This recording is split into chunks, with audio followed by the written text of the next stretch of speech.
Howdy Modi के बाद अब होने जा रहा है नमस्ते ट्रंप। भारतीय वज़ीर-ए-आज़म नरेंद्र मोदी और अमेरिकी सदर डोनाल्ड ट्रंप की बैकग्राउंड भले ही बहुत मुख्तलिफ है, दोनों की शख्सियत मिलती जुलती है। They're both strong personalities. They have conservative leanings and a conservative base that drives them. लेकिन जब बात आती है काम की तो ट्रंप भारतीय हुकूमत से बहुत खुश नजर नहीं आते।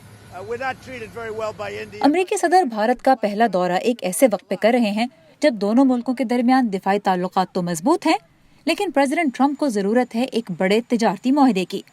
इस दौरे में अमेरिका के वजीर तिजारत मौजूद नहीं होंगे, जिससे जाहिर होता है कि किसी अहम तिजारती मुआहदे पर दस्तखत का इम्कान भी कम है।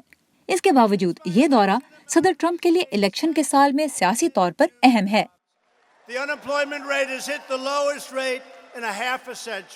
The Indian diaspora are a very big part of not just the voter base for Donald Trump, but they're also a huge donor population. So this is his way of saying he is aligned with the Indian diaspora and cares about the Indian diaspora in the United States.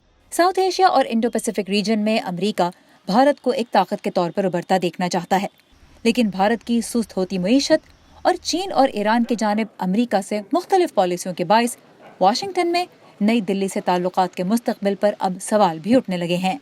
People wondering what kind of rising India, what kind of role it will play. Bharat की जानिब अमेरिकी policy का फैसला white house तनहा नहीं करता, कांग्रेस भी उसका हिस्सा होती है।